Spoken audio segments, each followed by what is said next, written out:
नमस्कार साथियों, मैं आज अति महत्वपूर्ण सेशन के साथ आपके सामने पुनः उपस्थित हुआ हूं ताकि आने वाला एग्जाम में आपको अधिक से अधिक मदद मिल सके। तो पहला क्वेश्चन है, सबसे लंबा जीवित वृक्ष कौन है? सबसे लंबा जीवित जीवित वृक्ष है। तो सबसे लंबा जो जीवित वृक्ष है वो कौन सा है? तो सिकोवा है। कौन है? सिकोवा है। ऑप्शन सी हो जाएगा। सबसे लंबा जीवित वृक्ष कौन है? सिकोवा है। ऑप्शन सी हो जाएगा। क्लियर? तो संसार का सबसे लंबा वृक्ष सिकोवा है। यह नग्न बीजी पौधा होता है। यह कैसा है? यह नग्न बीजी पौधा है। यूकेलिप्टस को जो हम लोग जानते हैं, यूकेलिप्टस को आतंकवादी वृक्ष के रूप में जानते हैं। किसके रूप में जानते हैं? आतंकवादी वृक्ष के रूप में अगर पूछा जाए तो यूकेलिप्टस को जानते हैं। जबकि अगर देवदार के बारे में पूछ लिया जाए कि देवदार कैसा वृक्ष है, कैसा पेड़ है, तो ये पहाड़ी क्षेत्रों में पाए जाने वाला पेड़ है दोस्तों। क्लियर? तो देवदार कैसा पेड़ है? पहाड़ी क्षेत्रों में पाए जाने वाला पेड़ है। जबकि यूकेलिप्टस जो है ये क्या है? आतंकवादी वृक्ष के नाम से जाना जाता है। और संसार का सबसे लंबा वृक्ष कौन है? तो सिकोवा है। क्लियर हो गया होगा? तो ऑप्शन क्या हो जाएगा? ऑप्शन सी हो जाएगा। क्लियर? नेक्स्ट क्वेश्चन, किस वनस्पति खाद्य में अधिकतम प्रोटीन होता है? किस वनस्पति खाद्य में खाद्य इसको कर लीजिएगा, इसको क्या कर लीजिएगा? खाद्य कर लीजिएगा। खाद्य। क्लियर? किस वनस्पति खाद्य में अधिकतम प्रोटीन होता है? तो अधिकतम प्रोटीन जो होता है सोयाबीन में होता है। किस में होता है? सोयाबीन में होता है। 42% के लगभग प्रोटीन पाया जाता है। क्लियर? तो ऑप्शन क्या हो जाएगा? ऑप्शन बी हो जाएगा। नेक्स्ट क्वेश्चन है, समुद्र नीला प्रतीक क्यों होता है? समुद्र जो है नीला प्रतीत होता है। यह प्रतीक हो जाएगा, प्रतीत कर लीजिएगा। क्लियर? प्रतीत। समुद्र नीला प्रतीत क्यों होता है, अर्थात नीला क्यों दिखाई देता है? तो आकाश के परावर्तन तथा जल के कणों द्वारा प्रकाश के प्रकीर्णन के कारण होता है। क्लियर? तो प्रकाश के प्रकीर्णन के कारण क्या होता है? समुद्र नीला दिखाई देता है। क्लियर? और आकाश का जो प्रकाश का जो परावर्तन होता है उसके कारण। तो ऑप्शन क्या हो जाएगा? ऑप्शन सी हो जाएगा। क्लियर? नेक्स्ट क्वेश्चन है, तेज हवा वाली रात्रि में ओस नहीं बनता है क्योंकि? इसका कारण क्या है? तेज हवा वाली रात्रि में ओस नहीं बनता है, इसका कारण क्या है? इसका कारण है बाष्पीकरण की दर तेज हो जाती है। बाष्पीकरण की दर क्या हो जाती है? तेज हो जाती है।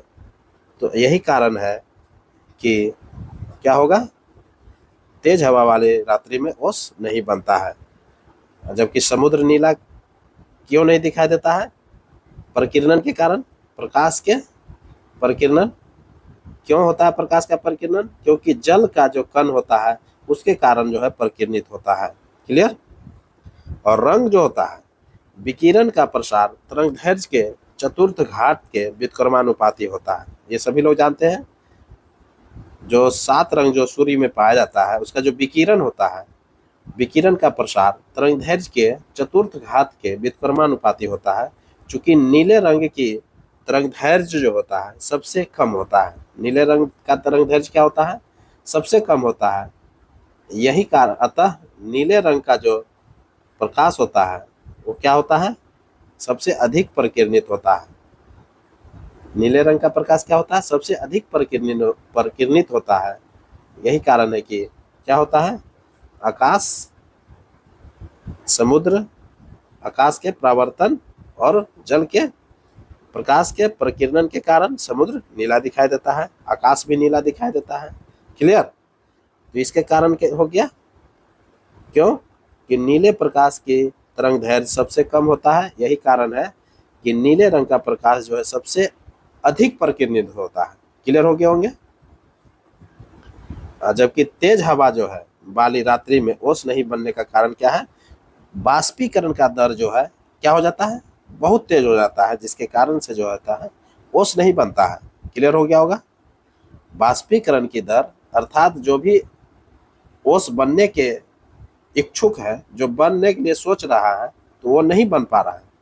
इसका कारण है कि वो बाष्पीकरण की दर जो है क्या हो रहा है? तेज हो गया है, जिसके कारण से ओस नहीं बन पा रहा है। तो ऑप्शन सी हो जाएगा। नेक्स्ट क्वेश्चन है, जीवन चक्र की दृष्टि से, जीवन चक्र की दृष्टि से पौधे का सबसे महत्वपूर्ण अंग है। तो जीवन चक्र की दृष्टि से अगर पौधे का सबसे महत्वपूर्ण अंग पूछा जाए तो पुष्प हो जाएगा, फूल हो जाएगा। ऑप्शन क्या हो जाएगा? पुष्प, ऑप्शन ए। क्योंकि फूल के कारण ही परागन और निषेचन होता है। फूल के कारण ही क्या होता है?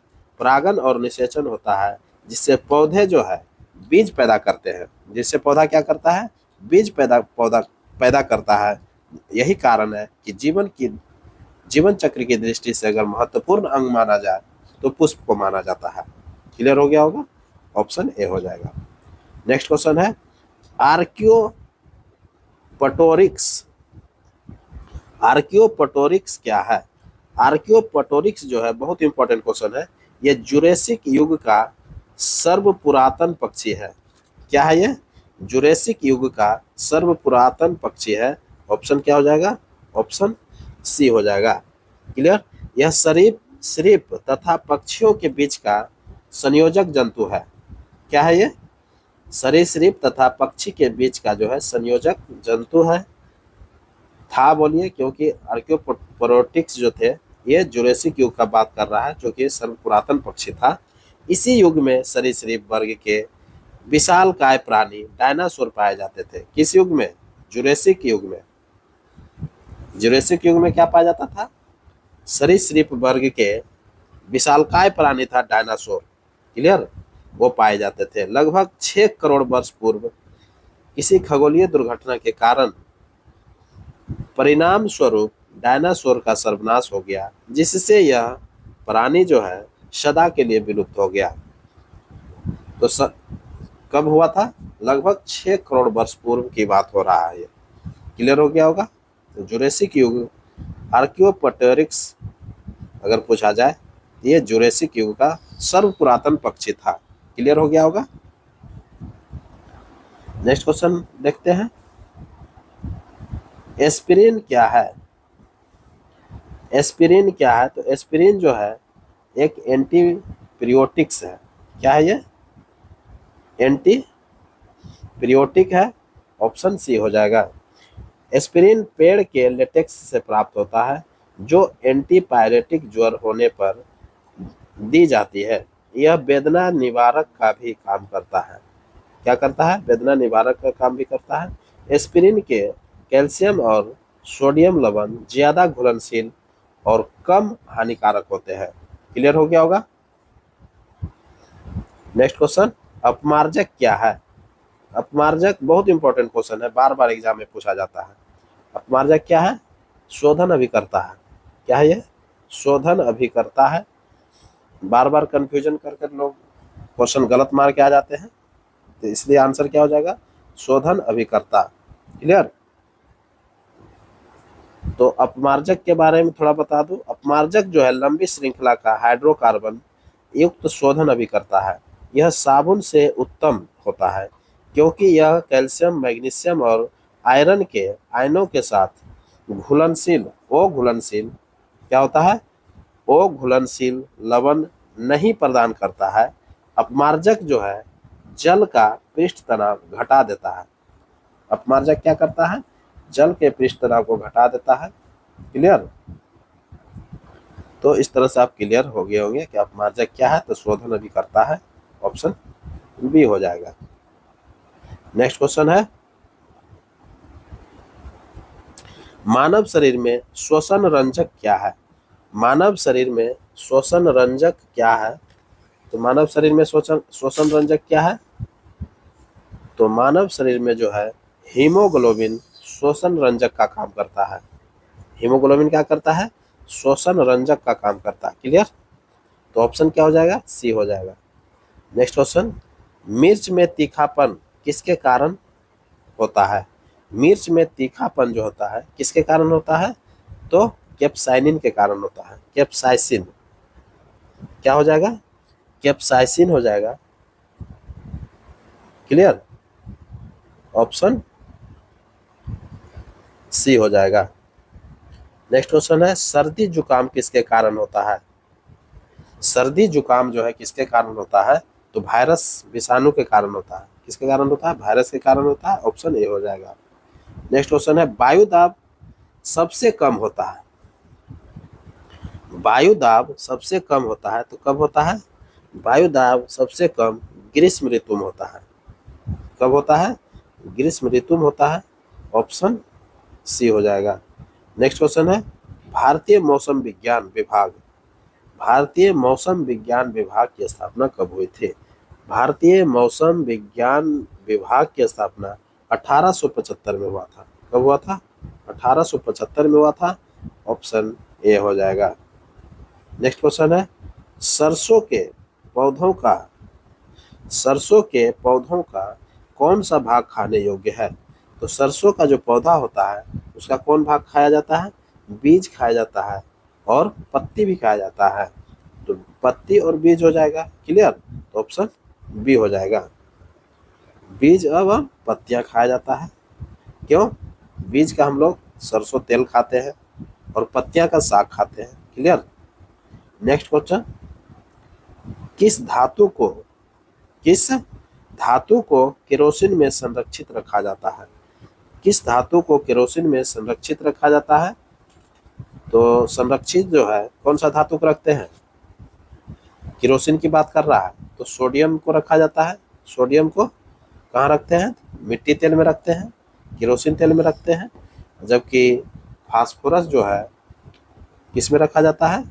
फास्फोरस को जल में रखा जाता है। क्लियर?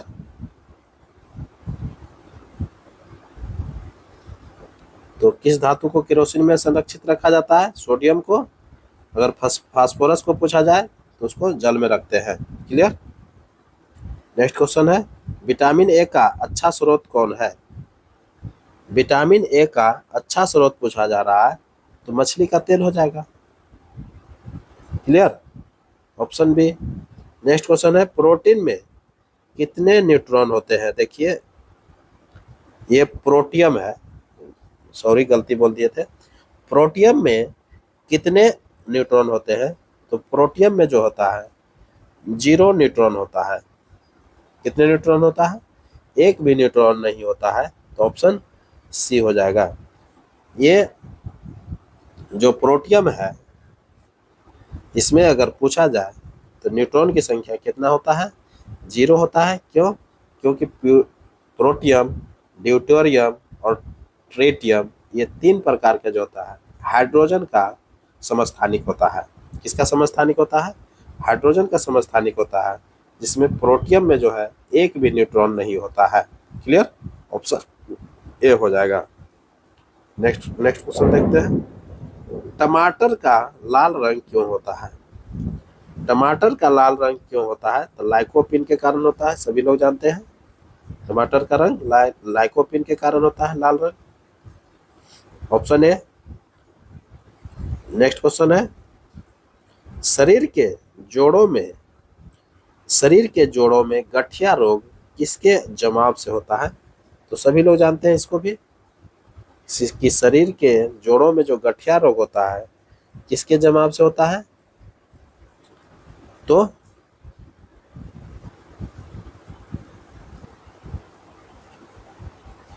इसका आंसर क्या हो जाएगा? ऑप्शन ए हो जाएगा, यूरिक अम्ल हो जाएगा। ऑप्शन ए हो जाएगा। तो शरीर के जोड़ों में गठिया रोग जो होता है किसके कारण होता है? यूरिक अम्ल के कारण होता है। ऑप्शन ए हो जाएगा। नेक्स्ट क्वेश्चन, किसमें क्लोरोफिल नहीं होता है? किसमें क्लोरोफिल नहीं होता है? तो किसमें क्लोरोफिल नहीं होता है? तो देख लेते हैं क्या करके। क्लोरोफिल किसमें नहीं होता है?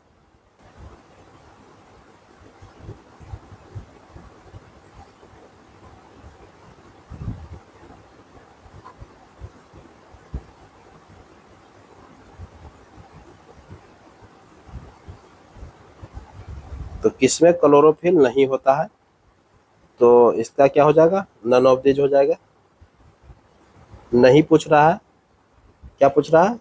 नहीं होता है। तो इसमें ऑप्शन अगर देख रहे हैं तो शैवाल में जो है क्लोरोफिल होता है। शैवाल जो है इसमें क्लोरोफिल पाया जाता है, बिल्कुल सही है। ब्रायोफाइटा अगर देखा जाए तो ब्रायोफाइटा में भी क्लोरोफिल पाया जाता है। क्लियर? और टेरिडोफाइट्स जो है, टेरिडोफाइट्स में भी क्लोरोफिल पाया जाता है। कहता है किसमें नहीं पाया जाता है, तो इसमें से सभी में पाया जाता है दोस्तों। क्लियर हो गया होगा? तो शैवाल में भी क्लोरोफिल पाया जाता है, ब्रायोफाइट्स में भी पाया जाता है, टेरिडोफाइट्स में भी पाया जाता है। इसीलिए जो हो जाएगा इसमें से उपर्युक्त में से क्या हो जाएगा? कोई नहीं हो जाएगा। क्यों? क्योंकि क्वेश्चन पूछ रहा है कि किसमें क्लोरोफिल नहीं पाया जाता है, नहीं होता है। क्लियर हो गया होगा? अर्थात इन सभी में क्लोरोफिल क्लोरोफिल क्या होता है? पाया जाता है। क्लियर हो गया होगा? नेक्स्ट क्वेश्चन देख लेते हैं। गोबर पर उगने वाले गोबर पर उगने वाले कवक क्या कहलाता है? गोबर पर उगने वाला जो कवक होता है उसको क्या बोलते हैं? उसको जो है क्या बोलते हैं? कोप्रोफिल्स बोलते हैं। क्या बोलते हैं? कोप्रोफिल्स। क्या हो जाएगा? कोप्रोफिल्स हो जाएगा। तो ऑप्शन कहाँ है? ये बी में दिख रहा है, कोप्रोफिल्स। क्लियर? नेक्स्ट क्वेश्चन है, 1 किलोबाइट कितने बाइट्स के बराबर होती है? 1 किलोबाइट्स कितने बाइट के बराबर होता है? कितने बाइट के बराबर होता है? 1024 बाइट के बराबर होता है। ऑप्शन क्या हो जाएगा? ऑप्शन ए हो जाएगा। नेक्स्ट क्वेश्चन है, सभी कवक सदैव होते हैं। सभी कवक सदैव होते हैं, तो सभी कवक जो है क्या होता है? विविध पोषी होता है। क्या होता है? विविध पोषी हो जाएगा। ऑप्शन सी हो जाएगा। नेक्स्ट क्वेश्चन है, वनस्पति जगत के वनस्पति जगत के गैर हरित वनस्पति जगत के क्या है? वनस्पति जगत के। क्लियर? ये वनस्पति जगत के गैर हरित विषम पोषित पौधे कौन होते हैं? गैर हरित विषम पोषित पौधे कौन होते हैं? ये गैर हरित विषम पोषित पौधे पूछ लिया दोस्तों, ये क्या हो जाएगा? फंजाई हो जाएगा। क्या हो जाएगा? फंजाई हो जाएगा। ऑप्शन सी हो जाएगा। क्लियर? नेक्स्ट क्वेश्चन है, कवकों द्वारा रिजर्व संचित भोज्य पदार्थ किस रूप में संचित होते हैं? कवकों द्वारा रिजर्व संचित भोज्य पदार्थ किस रूप में संचित होते हैं? तो ग्लाइकोजन के रूप में संचित होता है। ऑप्शन क्या हो जाएगा? सी हो जाएगा। नेक्स्ट क्वेश्चन है, आलू किस कुल का अंतर्गत आते हैं? आलू किस कुल के अंतर्गत आते हैं? आलू जो है किस कुल के अंतर्गत आते हैं? ये हो जाएगा सोलेनेसी। आलू किस कुल के अंतर्गत आएंगे? तो सोलेनेसी के अंतर्गत आते हैं। ऑप्शन क्या हो जाएगा? ऑप्शन सी हो जाएगा। जबकि नाशपाती देखिएगा तो रोजेसी के अंतर्गत आते हैं, और भिंडी, कपास, गुड़हल जो है ये सब क्या आते हैं? मालवेसी के अंतर्गत आते हैं। क्लियर? नेक्स्ट क्वेश्चन, केल्प प्राप्त होता है। केल्प प्राप्त होता है, तो केल्प जो है किससे प्राप्त होता है? समुद्री शैवाल से होता है। केल्प किससे प्राप्त होता है? समुद्री शैवाल से होता है। ऑप्शन सी हो जाएगा। नेक्स्ट क्वेश्चन है, शैवालों के अध्ययन को क्या कहते हैं? शैवाल का अध्ययन जो है क्या कहलाता है? फाइकोलॉजी कहलाता है। शैवाल का अध्ययन क्या कहलाता है? फाइकोलॉजी कहलाता है। जबकि कवक का अध्ययन जो है माइकोलॉजी कहलाता है। क्लियर? क्लियर हो गया होगा? कवक का अध्ययन क्या कहलाता है? माइकोलॉजी, और शैवाल का अध्ययन फाइकोलॉजी कहलाता है। क्लियर? नेक्स्ट क्वेश्चन है, किसी वर्ग के पौधों में जाइलम एवं फ्लोएम उत्तक नहीं पाए जाते हैं। देखिए, कहता है किस वर्ग के पौधों में जाइलम एवं फ्लोएम उत्तक नहीं पाए जाते हैं? तो ब्रायोफाइटा में नहीं पाया जाता है। किसमें नहीं पाया जाता है? ब्रायोफाइटा में नहीं पाया जाता है। ऑप्शन बी हो जाएगा। नेक्स्ट क्वेश्चन है, पास्कल किसका इकाई है? पास्कल किसका इकाई है? तो पास्कल जो होता है ये दाब का इकाई होता है। किसका होता है? दाब का इकाई होता है। सभी लोग जानते हैं पास्कल, प्रेशर जिसको बोलते हैं, दाब। क्लियर? तो जूल तो जान ही रहे, कार्य का ऐसे मात्रक, और ताप का ऐसा मात्रक केल्विन होता है। क्लियर? तो इस तरह से आप लोग क्लियर रखिएगा। अब इसी के साथ हमको इजाजत दीजिए, मैं पुनः एक नए वीडियो के साथ आपके सामने उपस्थित होऊंगा। तब तक के लिए पढ़िए और नेक्स्ट वीडियो का इंतजार कीजिए। थोड़ा मेरा तबीयत भी ठीक नहीं लग रहा है, इसलिए नमस्कार, जय हिंद।